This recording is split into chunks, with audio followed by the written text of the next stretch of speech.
Channel. ఈరోజు నేను మీకు తెల్ల సోన్ పాపిడిని ఏ విధంగా తయారు చేయాలో చూపించబోతున్నాను. మనం చిన్నప్పుడు పీచ్ మిఠాయి అని తినేవాళ్ళం కదా, అదనమాట. ఈ సోన్ పాపిడిని ఇంట్లోనే చాలా ఈజీగా మనం తయారు చేసుకోవచ్చు. ఒక పాకం ఒకటి కరెక్ట్గా పట్టుకున్నట్లయితే ఈ సోన్ పాపిడిని తయారు చేయడం చాలా ఈజీ అండి. ఈరోజు ఈ వీడియోలో మనం ఈ తెల్ల సోన్ పాపిడిని ఏ విధంగా తయారు చేయాలి, ఆ ప్రాసెస్ ఏంటో చూసేద్దాము. సో కొన్ని ఇంపార్టెంట్ స్టెప్స్ ఉంటాయి, వాటిని మిస్ అవ్వద్దు. కాబట్టి వీడియోని స్కిప్ చేయకుండా చివరి వరకు చూడండి. ముందుగా స్టవ్ పైన ఒక ప్యాన్ పెట్టుకొని 1 కప్పు కార్న్ఫ్లోర్ వేసుకోవాలి. కార్న్ఫ్లోర్ అంటే మొక్కజొన్న పిండి అనమాట. ఇక్కడ మనం తెల్ల సోన్ పాపిడిని తయారు చేస్తున్నాం కాబట్టి కార్న్ఫ్లోర్ తీసుకున్నాము. అదే మనకు శనగపిండితో తయారు చేసిన సోన్ పాపిడి ఉంటుంది కదా, అందులో అయితే శనగపిండి అలాగే మైదా రెండు కలిపి యూజ్ చేస్తామన్నమాట. ఈ కార్న్ఫ్లోర్ని లో ఫ్లేమ్లో పెట్టుకొని 5 నిమిషాల పాటు వేయించుకోవాలి. చూడండి, ఇది వేగిపోయింది. ఇప్పుడు స్టవ్ ఆఫ్ చేసుకొని ఈ కార్న్ఫ్లోర్ని ఒక ప్లేట్లోకి తీసేసుకోవాలి. ఈ ప్లేట్ని పక్కన పెట్టేసేయండి. తర్వాత ఇంకొక నాన్ స్టిక్ ప్యాన్ తీసుకోండి. సో మీ దగ్గర నాన్ స్టిక్ ప్యాన్ ఉంటే ఖచ్చితంగా నాన్ స్టిక్ ప్యాన్నే యూజ్ చేయండి. లేకపోతే ఒక బటర్ పేపర్ తీసుకొని దానికి ఆయిల్ రాసి పెట్టుకోవాలి. మనం పాకం ప్రిపేర్ చేసుకున్న తర్వాత ఈ విధంగా నాన్ స్టిక్ ప్యాన్లోకి వేసుకున్నట్లయితే అది అంటుకోకుండా వచ్చేస్తుంది. కాబట్టి ఇక్కడ నేను నాన్ స్టిక్ ప్యాన్ యూజ్ చేస్తున్నాను. మీ దగ్గర నాన్ స్టిక్ ప్యాన్ లేదు అనుకోండి, ఏదైనా ప్లేట్లో ఒక బటర్ పేపర్ వేసుకొని ఆ బటర్ పేపర్కి ఆయిల్ రాసి పెట్టుకోండి. అలా అయినా యూజ్ చేయొచ్చు. ఈ విధంగా ఆయిల్ గ్రీస్ చేసి పెట్టాం కదా, ఇప్పుడు పాకం ప్రిపేర్ చేసుకుందాము. స్టవ్ పైన వేరొక ప్యాన్ పెట్టుకొని ఇందులోకి 1 కప్పు చక్కెర తీసుకోవాలి. మనం కార్న్ఫ్లోర్ ఎంతైతే తీసుకుంటామో సేమ్ ఈక్వల్ క్వాంటిటీ చక్కెర తీసుకోవాలి. అలాగే 1/2 కప్పు నీళ్లు పోసుకోవాలి. ఎగ్జాక్ట్గా 1/2 కప్పు మాత్రమే నీళ్లు పోసుకోవాలి. ఇప్పుడు ఈ చక్కెర అంతా కరిగేదాకా లో ఫ్లేమ్లోనే మరిగించుకోవాలి. చూడండి, చక్కెర అంతా ఈ విధంగా కరిగిపోతూ ఉంటుంది. ఇప్పుడు ఇందులోకి అరచెక్క నిమ్మరసం వేసుకోవాలి. నిమ్మరసం వేయడం వల్ల చక్కెర క్రిస్టల్స్ లాగా అవ్వకుండా ఉంటుంది. ఇలా నిమ్మరసం వేసిన తర్వాత దీన్ని కలుపుకోవాలి. మంటని లో ఫ్లేమ్లో ఉంచుకొని 25 నిమిషాల పాటు ఈ పాకాన్ని బాగా మరిగించుకోవాలి. సో మనం క్యారమెల్ని ప్రిపేర్ చేసుకోవాలన్నమాట. ఒక 25 నిమిషాలు ఎగ్జాక్ట్గా మరిగించుకున్నట్లయితే మనకు పాకం కలర్ చేంజ్ అవుతుంది. దీన్ని పాకం చెక్ చేయాల్సిన అవసరం లేదండి. ఒక 25 నిమిషాలు మరిగించుకున్నట్లయితే చూడండి, మనకు క్యారమెల్ లాగా ఇలా కొంచెం కలర్ చేంజ్ అయిపోతుంది.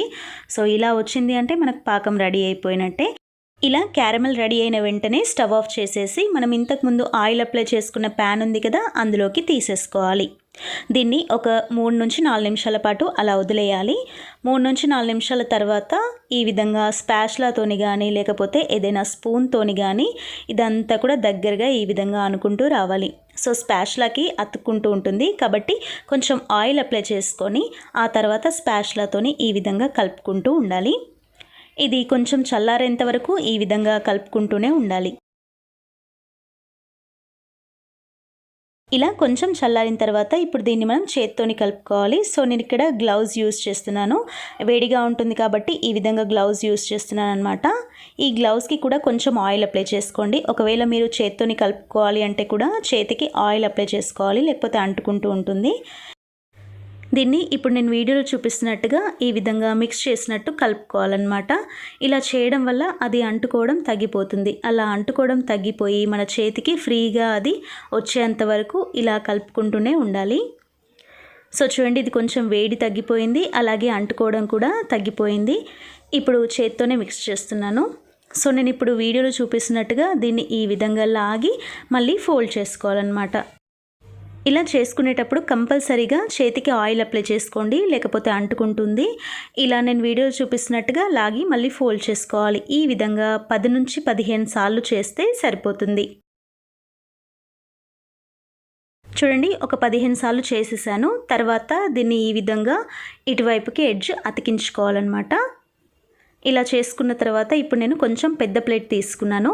ఈ పెద్ద ప్లేట్కి కూడా కొంచెం ఆయిల్ అప్లై చేసుకోండి. తర్వాత మనం ఇంతకుముందు పక్కన పెట్టుకున్న కార్న్ఫ్లోర్ మిక్చర్ ఉంది కదా, దాన్ని కొంచెం ఈ ప్లేట్లో వేసుకోవాలి. ఆ తర్వాత దీన్ని నేను వీడియోలో చూపిస్తున్నట్టుగా ఈ విధంగా 2 చేతులతో లాగి మళ్ళీ ఈ విధంగా ఫోల్డ్ చేసుకోవాలి.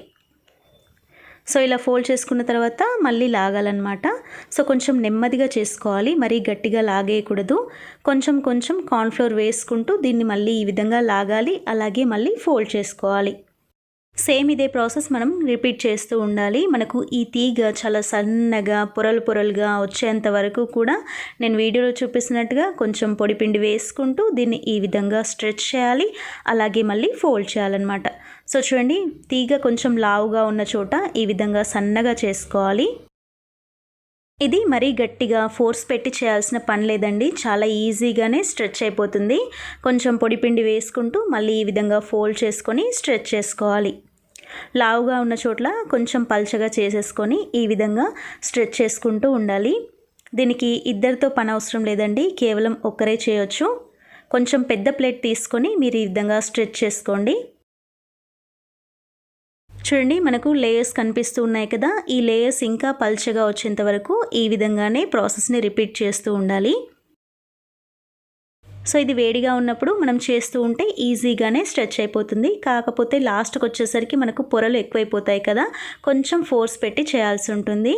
చూడండి, మనకు పొరలు ఎంత స్పష్టంగా ఏర్పడుతున్నాయో. సో మనకి ఇది రెడీ అయిపోయినట్టే.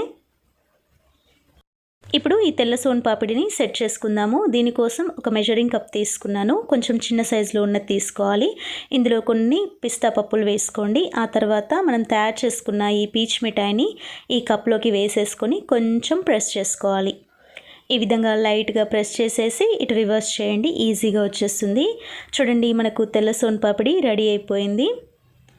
సో మనం బయట తినే సోన్ పాపిడి లాగానే ఉంటుందండి టేస్ట్ అయితే. మీరు తప్పకుండా ఒకసారి ట్రై చేయండి. సో ఇంకోటి కూడా ఇదే విధంగా మనం సెట్ చేసుకోవాలి. సో ఈ సోన్ పాపిడి బయట దొరికే సోన్ పాపిడి లాగానే 100% ఉంటుంది అని నేను చెప్పాను, కానీ మనకు తినాలి అనిపించినప్పుడు ఈ విధంగా చాలా ఈజీగా ఇంట్లోనే తయారు చేసుకోవచ్చు అనమాట. అలాగే హైజీనిక్గా కూడా ఉంటుంది. క్యారమెల్ ఒకటి మనం కరెక్ట్గా ప్రిపేర్ చేసుకున్నట్లయితే ఈ సోన్ పాపిడిని చాలా ఈజీగా తయారు చేసుకోవచ్చు. ఎవరి హెల్ప్ అవసరం లేదు, ఒక్కరమే చేసేసుకోవచ్చు అనమాట. ఫ్రెండ్స్, ఈ రెసిపీ కనుక మీకు నచ్చుంటే తప్పకుండా ఒక లైక్ చేయండి, అలాగే షేర్ చేయండి. ఎలా ఉందో మీరు ట్రై చేసి కామెంట్ సెక్షన్ నాతో షేర్ చేయండి. అలాగే ఎవరైనా మన ఛానల్ని కొత్తగా చూస్తుంటే ఛానల్ని సబ్స్క్రైబ్ చేయండి. Thanks for